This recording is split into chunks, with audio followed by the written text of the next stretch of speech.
Get focused, get noticed, move forward, you know it, Robin. Get focused, get noticed, move forward, you know it, Robin. Get focused, get noticed, move forward, You can see, watch where she take 'em, full of inspiration, get your daily motivation. Get focused, get noticed, move forward, you know it, Robin. Hi everyone, it's your girl Robin Shockley with Focus Forward Robin on the go. You never know where I'm going to be.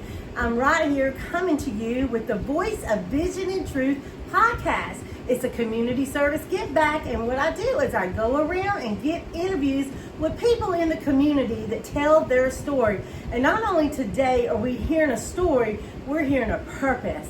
We're hearing a big change in this lady's life, Miss Okemia Clowney. Hi. Welcome. Thank you. Yes, I am so glad to be here right now in this home. This is actually one of your transition homes that you have. Yes, ma'am. But you know what? I want to go backtrack. Let's talk a little bit about you and your story. Can you tell us a little bit of the history of your life? Yes, ma'am. My name is Okemia Clowney, and I started doing transitional housing, dealing with homelessness and dealing with reentry recovery because I myself, I'm in recovery for 21 years. I myself was homeless at one point in time for 2 years. I have been through certain situations like being incarcerated and things like that. And thank God that He changed my life and He brought me out of certain situations that I was in order to help others. It was a purpose with a plan.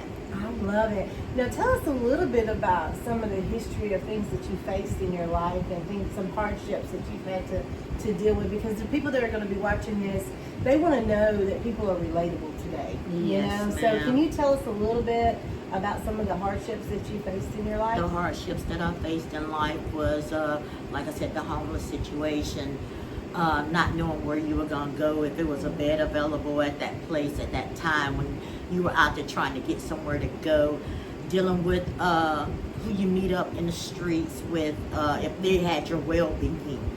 The hardships were going out there, seeing where you were going to get your next meal from, knowing where to go to get the next meal. The hardships dealing with not trying to find a way not to go to jail, trying to find a way of coming off the streets to get the help that you need, because sometimes you don't know where to go in order to get that help. You want it, but you're scared to go find a way to do it. So those were the hardships. So when you talk about that, scared of not knowing where to go, and you're facing all this and you're trying to deal with it to survive pretty much on the streets and such, how do you think that affects your mental health? It affects your mental health. It affects it deeply. It really does, because while you're out there self-medicating, you're out there trying to see what the next is going to be, and your mental is going bad. I tell people every day, check on your mental health. Do you think that because people are homeless and on the streets, do you feel that it makes it more, I don't want to say easier, but it makes it more simplified to just get in the streets and doing the drugs? Like you just said the quick fix, the easy fix. So. Yes, that's the self-medication that people think they can use in order to get to the next. And it keeps being there. You repeat it over and over and over. And it makes it hard to break. Yes. Yes, and especially if your mental is messed up and then you are homeless at the same time. Yes, ma'am. You're confused. You're not sure. And a lot of these people that are everyday people, they're business people, common people, they're out here doing their life. They don't have that understanding about people that are on the streets, Yes, that ma'am. are homeless, and that they're facing the hardships. They just look on and pass on by. Yes. So what's your opinion of that? My opinion, if you got a helping hand and you know this person is out there wanting this help and you see it in them, give them the help that they need, okay? Everybody's not the same. Some want it, some don't, but you have people that's out there ready for it. If you see them out there reaching out to you, please assist them. My thing is to, and it's to each his own, and it's with each different situation. A lot of times I'll go into the convenience store and I'll see somebody outside or whatever, and I'll look at them and they'll ask me for money, and I'll say, "Do you want something to eat?" I will take them in and let them go pick whatever they want out in the store, so they can have something to drink or something to eat and such. So you don't have to do it that way. You can give them money. You can do it however you feel comfortable, and that's the point. Do it what makes you feel comfortable. Do it that way. So Miss Okemia, so I want to know, how did you break your habits? Because you said you've done the streets, you've done the drugs, you've been incarcerated, you've had the mental health issues and stuff. How did you break your cycle to turn your life around? What happened? And those generational curses, Robin, how I broke the cycle, I hit rock bottom. Okay. I was sick and tired of being sick and tired. I wanted the help. I didn't know how to get the help. So myself, I just reached out to people that could help me.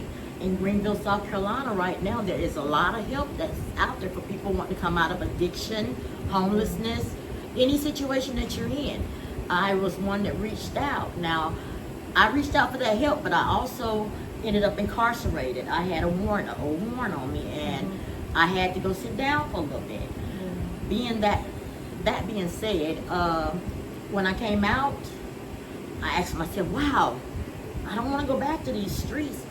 I started going to church, okay? I chose to get up that Sunday and attend Long Branch Baptist Church, Pastor Sean Dogan. Yes, know him very well. Yes, and I got out there and I started serving the Lord, and I knew God had a calling upon my life to help people that was in the same situation that I was in. Wow. So, okay, the key was you made a decision yourself, and then after you got caught doing some things you shouldn't have been doing, and you had to sit down a minute, it got your attention. You hit that rock bottom, and the thing is, you didn't let it destroy you. You got under a covering. It's very important that you have a coach or a mentor, a counselor, somebody, a pastor, somebody that can cover you, because they're going to speak into your life. They're not there just to look good in the pulpit. They're literally there to help you and speak into your life, and that's exactly what Pastor Dogan did for you. From I understand what you're saying. Yes, ma'am. Yes. And it got to a point where I couldn't wait to go to church. I started assisting in different ministries. It was a blessing, myself, I thank God for that, blessing that came into my life, because I became a minister at another local church, which is White Plains Baptist Church, up under Pastor Ernest Burgess. He's also up under Pastor Sean Dogan. Okay. So not only, did he bring me out of what I went through, he brought me into another life that I was not known and not used to, but he showed me the way, and I'm so blessed. I love it. It was a positive cycle. The thing is, you chose to break those generational curses, get away from that negative cycle of repeat, and start something new, but you had to take the action. And she got under the covering, and with me saying that you got under the covering, which is so cool, because it didn't just stop there. You didn't just go to church. No. God gave her these visions and dreams to bring something to pass. And that's what we're going to go into right now. Tell us about what we got going on, because right now we're in one of your homes. You have 2 transition homes, and I want you to explain what each one of them is. Yes. Okay, so tell us the one that we're in today. Grace and Mercy of Greenville. It's transitional housing for people coming through homeless situations. Okay. These situations, they place you here either through hospital settings or from other organizations that reach out to us and know that you're in need of help. We are helping people wanting to help themselves. At this present time, we are able to house 5 to 6 people in this house here. And at this present time, we are not at the capacity. We have available beds, but the thing about it, there's also other great places around that house people. Like I said, a lot of help around here. Yes. Here at Grace and Mercy, we offer you, we don't push religion, but we offer it to you so that you can go into the church, find God out for yourself, or that higher power that you want to find. Also, we do peer support, trained in peer support. Okay. Favor of Greenville is where I took my training. I am CPSS with the state of South Carolina.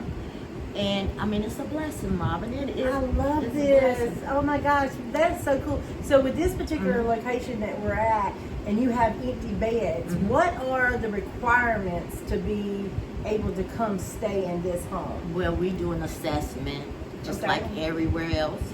We ask you to check on your mental health, first step. Yes. Wherever you're coming from, if we see that you want it, we offer it to you. Some people used to say we take the bottom of the barrel, because I was one that was the bottom of the barrel.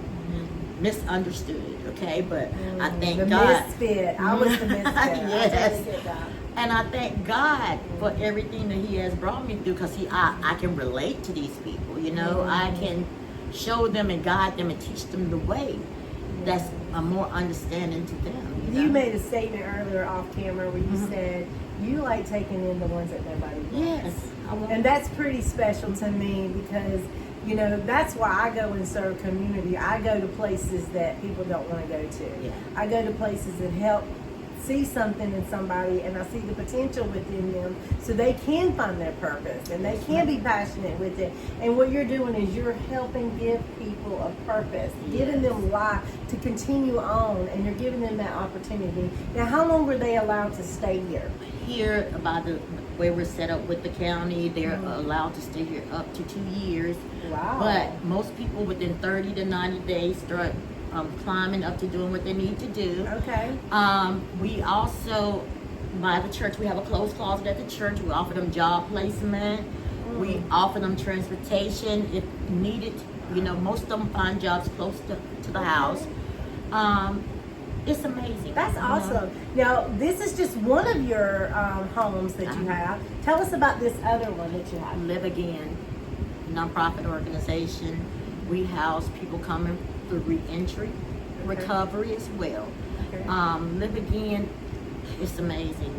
What we do, we sometimes get people from probation, pardon, parole. We get people out of the Greenville County Detention Center. We get people from different organizations, the SEDC.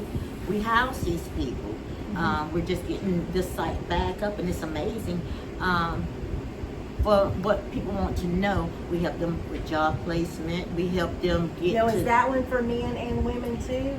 this right here is just one house. We have it for men at this present time. Okay. Now, this house here is for men and women. It's two different sides. But it's up That to is 5 to that. 6. What's the name of this one? Grace and Mercy. Grace and Mercy and Greenville is one home, but it has two sides for men and women. Yes. And then the other one, There's two, it has one house. and the name of it, It's Live Again, nonprofit Live organization. Again nonprofit, and it's one house. It's one house. One house. Yeah, and it houses men. Yes, and Okay. we're building towards housing more people and founding more houses. We Okay. have a Grace and Mercy Ministries where Okay. it's online. You can go look it up. We're trying to raise funds to build more housing for people going through the situations that they're going through. You can go to Grace and Mercy Ministries.biz and look it up. I love this. Oh my gosh, Miss Okemia, I did not know all this about you, and I made this connection with you because you sewed into my magazine company that I have, and then as I was talking to you, you were telling me a little bit about these ministries. I'm like, I gotta get her on the interview. I gotta get her on my community give back. This is why I do this show, The Voice of Vision and Truth. Come on here, tell your vision, tell your truth, and talk about how you're making a positive impact. This woman is powerful. She is making a wonderful impact in the community, and I commend you for doing that. We're right here in Greenville, South Carolina, guys. There are so many places that are doing so many great things, and this is just one lady who decided to take her pit and make purpose with it. If people want to get in touch with you, how can they get in touch with you? If they want to, whether they want to invest or they want to refer somebody to come to you, how can they do that? They can look up Live Again Nonprofit Organization at gmail.com or Live Again Nonprofit Organization.com, or they can go to Grace and Mercy of Greenville, or call me on my personal cell, 864-303-6664. One more thing, Miss Robin. Okay. What I help people also do with Live Again is get their records clean, okay? I was pardoned by the state of South Carolina for housing people through the public defender's office and solicitor's office. So, I mean, it's amazing things out here. But you can call me on your personal cell, 864, on the personal cell, 864-303-6664. Y'all got to connect with this woman. This is your girl, Robin Shockley, with Focus Forward Robin on the go. You never know where I'm going to be. I'm right here with this amazing, phenomenal woman making positive impact. Remember what I always say on the Voice of Vision and Truth. If you think a thing, you believe a thing. If you believe it, you will achieve it. Y'all be blessed. Bye-bye. It's very important to serve the community. And if you have a passion to want to help serve someone, reach out to one of these outreaches that are located in the upstate of South Carolina. Look them up on social media and you'll find out all about them. There's a community events going on all the time. It's important to serve one another. Each one reach one. All right, y'all have a blessed day. Are you interested in know more about the transitional housing that's going on in Greenville County with Miss Okemia Clowney? Make sure you reach out to her on social media to make that connection. She can help you find a location or a loved one somewhere to live. You know, sometimes we don't know what the next meal is going to be with some folks, but this lady right here with Grace and Mercy of Greenville is willing to help you get into your home. Check it out. Hi, my name is Okemia Clowney, and I'm coming to you. I want to know, do you have a heart to serve? If you have a heart to serve, I'm going to tell you about a great ministry going on right now. It's called Brunch on the Bridge. It's at White Plains Baptist Church, 803 Staunton Bridge Road, Greenville, South Carolina, 29611. We come together as a community. We have clothes, food, toiletries. We're out here trying to see what your ideas and concepts are to make our community better. But once again, we love you, God loves you, and we welcome you. Fourth Saturday of each month, again, 803 Staunton Bridge Road, Greenville, South Carolina, at 11:30 to 1. We need you to volunteer. So come on now.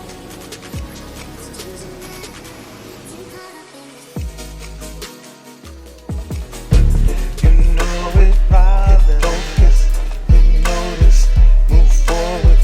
You know it, Robin. Focused, get noticed, move forward. You can see, watch where she take 'em, full of inspiration, get your daily motivation. Robin,